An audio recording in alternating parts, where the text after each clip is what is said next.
নমস্কার, আমি অংশুমান। বাংলার ব্যবসা বাঙালির ব্যবসা সাবস্ক্রাইব করেছেন? যদি না করে থাকেন করে নিন। একটা বেঙ্গলি কমিউনিটি বিজনেস তৈরি করার মেন উদ্দেশ্য হলো যে ব্যবসা কখনো একা হয় না। সবাই যদি একসাথে আমরা আসি তবেই হবে। সে আপনি যে কোনো বিজনেস আসুন না কেন, করুন না কেন। তো মেন উদ্দেশ্যটা কি? মেন উদ্দেশ্য সময় কম। মেন উদ্দেশ্য হচ্ছে যে আপনি ব্যবসা করে প্রফিট করতে পারছেন কি না। কী করে বুঝবেন একটা রানিং বিজনেসে যে আপনি আপনি একটা সার্টেন ইন্টারভালের পর আপনি এফডি করতে, মিনিমাম একটা ব্যাংকে এফডি বা পোস্ট অফিসে এফডি করতে পারছেন কি না, or that's mean the fixed asset আপনি বাড়াতে পারছেন কি না, পাশাপাশি আপনার লায়াবিলিটিসটা কমছে কি না। সো যখন আমি আইআইটি পাটনাতে এমবিএ ফাইন্যান্স পড়ছিলাম, তো যে নলেজগুলো গ্যাদার করেছি তারপর কিছুটা আমি মডিফাই করে মায়ের টেকনো ফাইন্যান্স এটা তৈরি করেছি। তো আজকে আসুন একটা বিজনেস মোড করতে গেলে কি কি করতে হবে সেটা নিয়ে একটু আলোচনা করি। চলুন। এটা হলো মায়া টেকনো ফিনান্স। এটাকে আমি ফাইন্যান্সিয়ালস ইঞ্জিনিয়ারিং, যেটা আমি আইআইটি পাটনাতে পড়েছি, সেইটাকে আমি একটু মডিফাই করছি।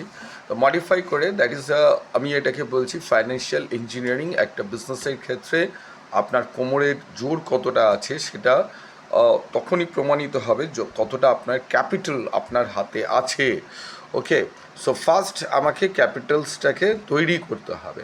তো আমরা যখনই কোনো বিজনেসে যাব, আপনারা সবসময় যেটা আমরা চেষ্টা করব যে আমার বিজনেসটা যেন গোয়িং কনসার্ন মোডেতে থাকে। গোয়িং কনসার্ন মোডের কনসেপ্ট নিয়ে যেন আমরা বিজনেসটাকে চালু করব। What is the going concern method? Going concern মানে আমি আজকে একটা ব্যবসা মাইক্রো লেভেলে শুরু করব, আমি চেষ্টা করব আমার ম্যানেজমেন্ট এমন থাকবে সেটা বংশ পরস্পরায় চলতে থাকবে। আজকে হয়তো মাইক্রো আছে, কালকে স্মল হবে, কালকে তারপর মিডিয়াম হবে, তারপর লার্জ স্কেল হবে, and that is the form করবে একটা কোম্পানি। তো সেই গোয়িং কনসার্ন কনসেপ্ট আমরা তৈরি করব, যেটা প্রফুল্লচন্দ্র রায় তিনি করে গেছেন। আজকে দেখুন বেঙ্গল কেমিক্যালস জিওআই ইন্ডিয়া ভারত সরকার নিয়েছে। তো that is concept is a going concern concept, এবং এইটাকে আমাদের মেন্টালি তৈরি করতে হবে যে আমি আমার বিজনেস মানে হচ্ছে শুধু not to earn the money but a going concern সিস্টেমে যেতে হবে। That is the financial engineering, এটাকেই আমরা বলছি।